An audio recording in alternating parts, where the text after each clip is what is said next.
जीवन में इस बात का अफसोस नहीं होना चाहिए कि कल मैं क्या नहीं कर सका। जीवन में इस बात की खुशी होनी चाहिए कि आज मैं क्या कर सकता हूँ। एक छोटी सी कहानी गौतम बुद्ध के जीवन से। यह कहानी आपको सिखाएगी कि कैसे आप उन गलतियों के दुख से मुक्ति पा सकते हैं जो आपने अतीत में कर दी हैं। एक दिन बुद्ध अपने भिक्षुओं से कहते हैं, प्रिय भिक्षुओं, आज मैं भिक्षाटन के लिए अकेला ही जाऊंगा। बुद्ध की बात सुन उनके सभी भिक्षु थोड़ा चौंकते हैं, क्योंकि बुद्ध कभी भी भिक्षाटन के लिए अकेले नहीं जाते थे। वे जब भी भिक्षाटन के लिए जाते थे तो उनके साथ उनके कुछ भिक्षु भी जाया करते थे। लेकिन आज बुद्ध भिक्षाटन के लिए अकेले ही जाना चाहते थे। बुद्ध के कुछ भिक्षु बुद्ध से कहते हैं, बुद्ध, यदि आप अकेले जाएंगे और मार्ग में आपको किसी चीज की आवश्यकता पड़ी तो आपकी सहायता कौन करेगा? इसलिए कृपा कर हमें भी अपने साथ ले चलिए। बुद्ध अपने भिक्षुओं से कहते हैं, मैं कोई भी कार्य अकारण नहीं करता। मेरी बात मानो और मुझे अकेले जाने दो। बुद्ध के निर्णय के सामने किसी का बस नहीं चलता और बुद्ध अकेले ही भिक्षाटन के लिए चले जाते हैं। मार्ग में बुद्ध को बहुत सारे लोग मिलते हैं। जो भी बुद्ध से मिलता उनके चरण छूता, उनका आशीर्वाद लेता और उनसे अपने मन का प्रश्न पूछता। बुद्ध उनके प्रश्न का उत्तर देते और अपने मार्ग में आगे बढ़ जाते।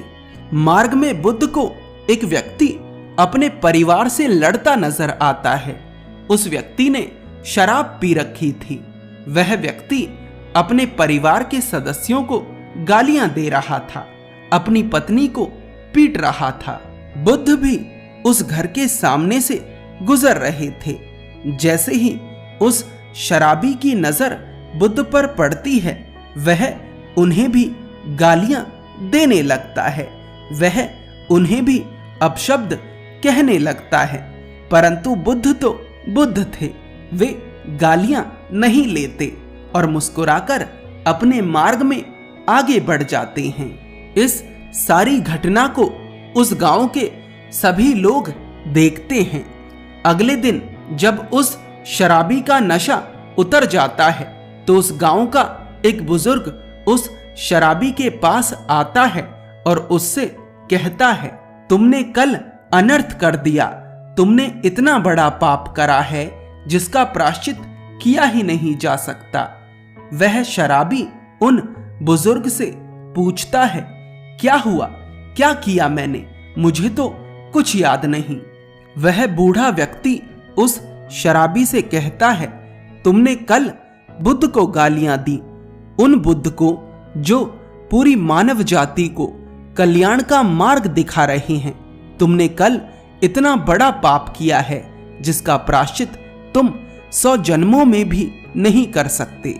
वह शराबी कहता है, परंतु मुझे तो कुछ याद नहीं। वह बूढ़ा व्यक्ति उस शराबी से कहता है, यदि मुझ पर विश्वास नहीं है तो इन गांव वालों से पूछ लो। जब वह शराबी गांव वालों से पूछता है तो उसे अपनी गलती का एहसास होता है और वह दौड़ा दौड़ा बुद्ध के पास जाता है और उनके चरणों में गिर क्षमा मांगने लगता है। बुद्ध उस शराबी से पूछते हैं, तुम रो क्यों रहे हो और क्षमा किस बात की मांग रहे हो? तुमने ऐसा क्या कर दिया है जिसके कारण तुम अपने आप को दोषी मान रहे हो? वह व्यक्ति बुद्ध से कहता है, बुद्ध, मुझे क्षमा कर दीजिए।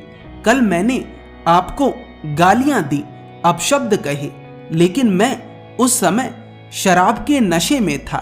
मैं होश में नहीं था, इसलिए मुझसे ये पाप हुआ। मुझे क्षमा कर दीजिए। बुद्ध मुस्कुराते हैं और कहते हैं, जैसे ही तुम्हें अपनी गलती का एहसास हुआ, तुम्हारे पाप धुल गए।